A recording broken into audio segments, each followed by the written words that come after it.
ঢাকার এক ব্যস্ত সকালে রিয়া স্কুলের ইউনিফর্ম পরে গাড়ির জানালায় মুখ এড়িয়ে বসে আছে।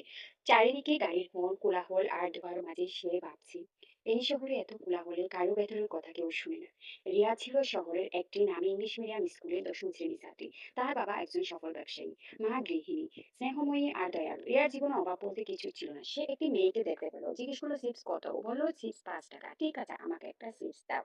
তখন মেয়েটি তাকে একটি চিপস দিল। চিপস দেওয়ার পর সে গাড়ির গ্লাসটা তুলে দিয়ে চলে যেতে লাগলো। এ ম্যাম, আমার টাকা বলে সে কান্না করতে। সে কি বুঝতেই পারলো না। এবার সে অর্ধেক চলার পর তার ব্যাগ থেকে সে ইউনিফর্ম পরে নিচ্ছিল। এই মুহূর্তে রিয়ার চোখে পড়লো। রিয়া আড়াল থেকে উকি দিয়ে দেখতেছিল সে কি করতেছিল। তখন রিয়া দেখতে পেল সে আহ পাশাপাশি তার ফেরির জিনিসগুলো ব্যাগে ঢুকিয়ে নিল আর ইউনিফর্মটা পরিধান করবে। তখন রিয়া সবকিছু খেয়াল করলো, তার মনের মধ্যে একটা অনুভূতি সৃষ্টি হলো। এরপর সুমি স্কুলে পড়তো। ঠিকই সে একটু বেখেয়ালি টাইপসের। পড়াশোনা শেষে সে চুপচাপ বসে থাকতো স্কুলের গেটে বসে। আবার কিছু চিপস বের করে বিক্রি করতো। তার বান্ধবী যে টাকা দিতে নেয়, তুমি আমার টাকা দিয়ে যাও না উনি না, বলে কি হ্যাঁ, এই নাও তোমার 5 টাকা। তখন রিয়ার কাছে কেমন জানি মনে হলো, তার কষ্ট দেখে তার মনে এক মায়া চলে আসলো। তখন এক প্রকার সুমির মনের মধ্যে এমন একটা অনুভূতি সৃষ্টি হলো তার প্রতি সুমি। তখন তার সরলতার সুযোগে হাত বাড়িয়ে সে যখন রিয়া যখন সুমিকে খেতে বললো তখন খেতে নিল। তখন রিয়া জিজ্ঞেস করলো সুমিকে, তুমি চিপস কেন বিক্রি করো? তখন সুমি বলে, আমার একটু টানাটানি, তাই আমার এটা করতে হচ্ছে। পড়াশোনা করো, আচ্ছা তুমি যদি আপত্তি না করো তাহলে আমার বাড়ি যেতে পারো। আচ্ছা ঠিক আছে বলে সুমি তাতে এক কথায় রাজি হয়ে গেল। দুইজনে মিলে এখন যাচ্ছিল বাড়ির উদ্দেশ্যে। তখন সুমি ঘরের ভিতরে ঢুকতে যাবে, তখন ঠিক রিয়াকেও নিয়ে গেল সাথে। রিয়াকে নিয়ে যাওয়ার পর দেখতে পেল সুমির মা অসুস্থ। তখন রিয়া তার পাশে গেল, গিয়ে চিন্তায় পড়ে গেল এখন কি করবে। তখন সুমি পানি নিয়ে আসলো পানি খাওয়ানোর জন্য। তাকে তুলে বিছানা থেকে পানি খাওয়াতে লাগলো।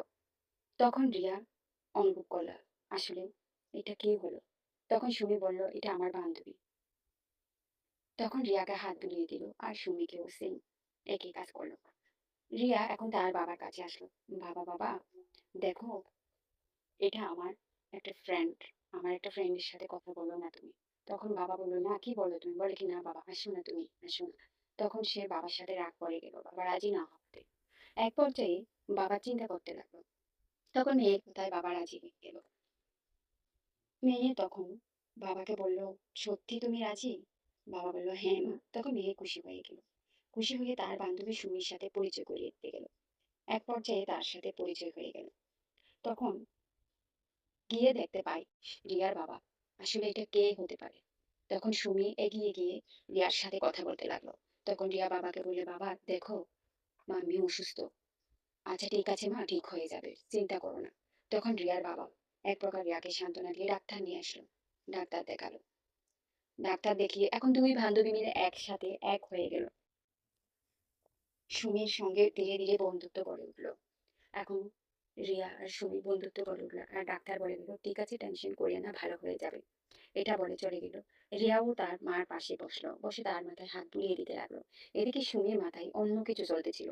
তখন সুমি মনে মনে চিন্তা করতে লাগলো, এখনই তো প্রতিশোধ নেওয়ার পালা, তুমি অপেক্ষা কর। তখন রিয়া সেবা যত্ন করতে লাগলো তার বান্ধবী মাকে। মাকে সেবা যত্ন করতে করতে এক পর্যায়ে একটা হরলিক্স আনলো, সুমির হাতে তুলে দিল। সুমির হাতে তুলে দিয়ে বলল, এটা তোমার মাকে খাওয়াবে। রিয়া তখন এক পর্যায়ে পানির জন্য বাইরে যায়, পানি আনতে যায়, যে পানি এনে মাকে হরলিক্স খাওয়াবে। কিন্তু সুমির মাথায় অন্য কিছু ঘুরতেছিল। তখন সুমি কি করলো, তার হরলিক্স গুলা সব মাটিতে ঢেলে দিল। এক নিমিষে সে এগুলা ঢেলে দিয়ে প্রতিশোধের আগুনে চলতেছিল। যখন রিয়ার বাবা আসতে যাচ্ছিল, তখন সে এদিক ওদিক উঁকি দিয়ে দেখতেছিল রিয়ার বাবা আসতেছে কিনা। যখন আসতে দেখলো, তখন সে মাটি থেকে এই হরলিক্স গুলা কুড়িয়ে নিচ্ছিল। তখন রিয়ার বাবা দেখতে পেয়ে রিয়ার বাবা বলল, সুমি তুমি এগুলা কেন নিচ্ছ, বা কে ফেলে দিয়েছে? তখন সুমি বলল, আমি ফেলিনি, রিয়া ফেলে দিয়েছে। সুমির মা এক পর্যায়ে হতবাক হয়ে গেল। এদিকে রিয়া মার জন্য পানি আনবে। এখন সেও খুশি হয়ে গেল, একটা মা পেল। তখন রিয়ার বাবা রিয়ার কাছে গেল সুমির কথা শুনে। তখন সুমি মাকে এসে বললে, চুপ, একদম কোনো কথা বলবে না। রিয়ার বাবা বললো, তুমি এটা কি করলে? তুমি এত নিচু কেন হয়ে গেলা? বাবা তুমি কি বলো? তখন সুমির মা সুমিকে বুঝাতে লাগলো। সুমির মা যখন সুমিকে বুঝাচ্ছিল, তখন রিয়ার বাবা রিয়াকে খুব বকুনি দিচ্ছে। রিয়া বললো, সত্যি বাবা, আমি এগুলো এই কাজ করিনি। তখন রিয়ার বাবা কিছুতেই মানতে রাজি না। রিয়ার বাবা একটা ভুল বুঝে গেল। রিয়াকে ভুল বুঝাতে রিয়া অনেক কানাকাটি করলো। রিয়া আর কিছুতেই রুমে যাচ্ছিল না। সুমি এসে এখন প্রতিশোধ নেবে। তার প্রতিশোধের আগুন জ্বলে উঠল। এখন সুমির মায়ের ওষুধ সুমি নিজেই ঢেলে দিবে। তখন সুমি নিজেই মায়ের ওষুধ ঢেলে দিয়ে রিয়ার উপর প্রতিশোধ নিতে যাবে। এদিক ওদিক তাকিয়ে দেখলো, দেখে কোথাও কেউ নেই। তখন সে ওষুধটা মাটিতে ঢেলে দিল। এক পর্যায়ে রিয়ার বাবা বাসায় আসলো। বাসায় আসার পর দেখতে পেল নিচে সুমির মায়ের ওষুধ পড়ে আছে। তখন রিয়ার বাবা জিজ্ঞেস করলো, রিয়া এটা কে করলো? তখন বোতলের দিকে তাকিয়ে দেখলো যে রিয়া বলল, কেন বাবা, এগুলো তো আমার হাতেই আছে। বলে কি, সে তুই এত নিস, বলে বাবা রিয়াকে টেনে নিয়ে গেল। এদিকে রিয়ার মা সুমির মায়ের পানি পিপাসা লাগলো। রিয়াকে বলল, তুমি এত নিচু হয়ে গেছো, ওষুধ ফেলে দিয়েছো। এদিকে সুমি এসে সব উকিঝুঁকি দিয়ে দেখতেছিল আর প্রতিশোধের আগুন জ্বালাচ্ছে। সুমির মা এগুলো শুনে অসহ্য হয়ে গেছে। রিয়ার বাবা রিয়াকে দরজা বন্দি করে চলে গেল। আর এদিকে সুমি তা দেখে তাচ্ছিল্যের হাসি দিচ্ছিল। সুমির মা যখন নিচে পড়ে গেল তখন রিয়ার বাবা গিয়ে তাকে উঠাতে গেল। এক পর্যায়ে এসে পাগল হয়ে গেল। সুমির বাবা সুমির মাকে অনেক চেষ্টা করলো ভালো করার জন্য, কিন্তু তার সফলতা হলো না। অবশেষে রিয়ার বাবা সুমির মাকে সেবা যত্ন করতে লাগলো। এদিকে রিয়া রিয়া বলে চিল্লাতে লাগলো। তখন সুমি বলল, রিয়া তো বাসায় নেই। বাসায় নেই মানে কোথায় গেল? তখন বলল, ও তো বাইরে চলে গিয়েছে, যখন দরজা বন্ধ করে দিয়েছে। তখন রিয়ার বাবা এক পর্যায়ে ভাবনাতে লাগলো, বলল, আমি কি করলাম এটা? তখন রিয়ার বাবা এক পর্যায়ে দৌড় দিল সুমিকে, রিয়াকে খুঁজতে। সুমি তাচ্ছিল্যের হাসি দিয়েই যাচ্ছে। রিয়া বাইরে বের হয়ে গেল। এমত অবস্থায় সে কান্না করতে করতে রাস্তার এক পাশে একটা দোকানের সামনে বসে আছে। সে এদিক ওদিক তাকাচ্ছে আর চিন্তা করতেছে। এদিকে রিয়ার বাবা পাগলের মতো রিয়াকে খুঁজতেছিল, কোথাও পাচ্ছে না। লোকদের কাছে জিজ্ঞেস করলো, ভাই এখানে এত বড় একটা মেয়ে দেখেছেন? তখন লোকটা বলল, না আমি তো দেখিনি। এখন রিয়ার বাবা অস্থির হয়ে গেল, এদিক ওদিক ছুটাছুটি করলো, কেন মেয়েকে এমন করলো। আর এদিকে সুমির মা পাগল হয়ে গিয়েছে, মানসিক ভারসাম্য হীন। একটা পুতুল নিয়ে খেলা করতেছে আর সুমি দেখে তা মায়ের উপর রাগ দেখাচ্ছে। তখন সুমির মা এটা ছিঁড়ে ফেললো সুমিকে দেখার পর। সুমির মায়ের মনে এমন একটা রাগ বসে আছে যেটা কল্পনার বাইরে। তখন সে তার পুতুলটা ছিঁড়ে ফেললো কেন, এজন্য মাকে বের করে দিল বাড়ি থেকে। সে যাবে না বলতে, কিন্তু সুমি তো কিছুতেই মানতেছে না। সুমি টেনে হিসেবে বাইরে বের করে দিল মাকে। বের করে দেওয়ার পর মা ওখান থেকে উঠে চলে যেতে লাগলো। সুমি মাকে বের করে দিয়ে ঘরের ভিতর দিয়ে দরজা আটকে দিল আর মা পাগলের মতো বাইরে বের হয়ে গেল। এদিক ওদিক ছুটাছুটি করতেছে। সুমি এদিকে অভিনয় করে যাচ্ছে। আর সুমির বাবা যখন আসলো তখন সুমির বাবা একা হয়ে গেল। সুমির বাবাও কান্না করতেছিল, এক মেয়েকে হারিয়েছে। আবার এদিকে সুমির মাকেও হারিয়েছে। সবাই তার সাথে কেন এমন নাটক করতেছে। বলে কি, আমার রিয়াদের মতো মা তো চলে গেছে, মানে কোথায় চলে গেছে? বলে কি, মা বাসায় নেই। তখন সে আরো চিন্তায় পড়ে গেল, আমার রিয়াকেও পাচ্ছি না, তোর মাকেও পাচ্ছি না, এখন আমি কোথায় যাব, কার কাছে যাব? তখন সুমি এক পর্যায়ে বাবার পাশে এসে বাবাকে জড়িয়ে ধরতে লাগবে। তখন বাবাও সুমিকে পেয়ে হাত বাড়িয়ে দিল। হাত বাড়িয়ে নিয়ে এক প্রকার সুমিকে তার বুকে জড়িয়ে ধরলো। তার যে মেয়ে একটা হারিয়ে গেছে, এখন যে মেয়েটা পেয়েছে সেটাও আর হারাতে পারবে না। এদিকে সুমি তাচ্ছিল্যের হাসি দিয়ে বলতে লাগলো, তোমার রিয়াকে সরিয়ে দিয়ে সুমি তো কাছে আসতে চায়। এদিকে রিয়ার বাবা কান্না করে আর সুমির মা পাগলের মতো রাস্তায় রাস্তায় ঘুরে রিয়াকে খুঁজে। দুইটা লোক জিনিস কুড়িয়ে আসতেছিল। এমত অবস্থায় এক রিয়াকে দেখতে পারো। দুইজনে পরিকল্পনা করলো কিভাবে সুমি রিয়াকে তারা নিয়ে যাবে। তখন তারা দুজন এগিয়ে গেল রিয়ার দিকে। তারা দুজনে মিলে বস্তা খুললো। বস্তা খুলে রিয়াকে ভরে ফেলবে একটা বস্তা। এদিক ওদিক তাকাচ্ছিল। এদিকে সুমির মার চোখে পড়ে গেল, তারা বস্তা বন্দি করতে যাচ্ছিল। সুমির মা দূরে গিয়ে দেখলো রিয়াকে বস্তা বন্দি করতেছে। দুইজনকে টেনে হিঁচড়ে মারতে চেষ্টা করলো। এক পর্যায়ে তাদের গায়ে হাত উঠিয়ে দিল। তারা তাকে ধাক্কা দিয়ে মাটিতে ফেলে দিল। সে নেতিয়ে পড়লো। এক পর্যায়ে সে ঢিল ছুঁড়ে মারলো তাদের গায়ে। তখন তারা তা ধীরে ধীরে দৌড়ে পালালো, সহ্য করতে না পেরে। এক পর্যায়ে সুমির মা উঠে তাড়াতাড়ি রিয়াকে বস্তার ভেতরের থেকে নিয়ে নিল।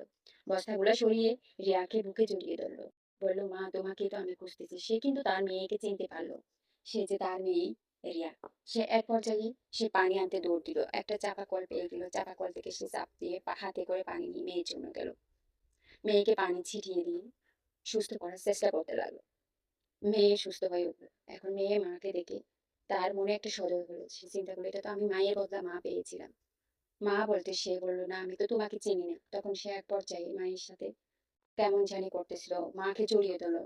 মা তো পাগল হলো, মা তো মাই। মা খুশি হয়ে মেয়েকে জড়িয়ে ধরলো। আর এদিকে রিয়ার বাবা অফিসে যাবে ব্যবসার উদ্দেশ্যে।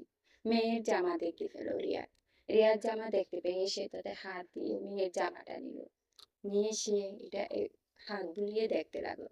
এমত অবস্থায় কল্পনা করতে লাগলো যে মেয়েকে পড়লে কেমন লাগে।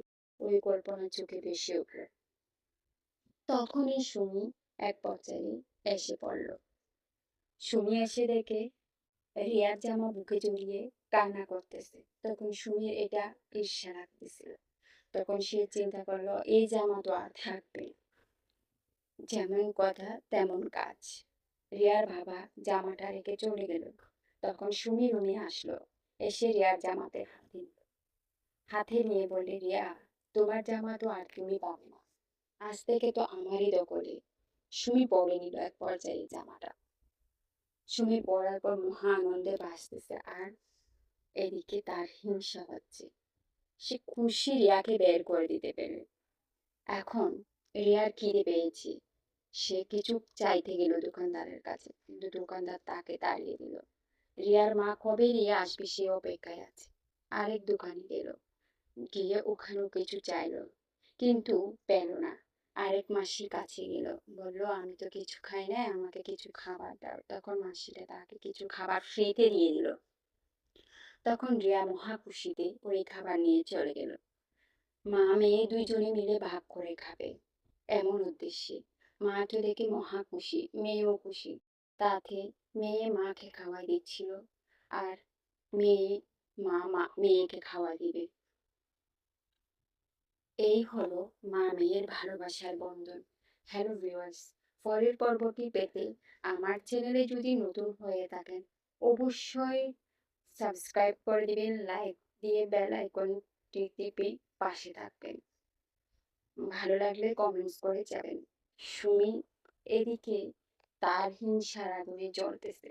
বাবাকে কাছে পাওয়ার পরও কি করবে সে সেটা দেখার জন্য শেষের পর্ব পেতে অবশ্যই পাশে থাকবে।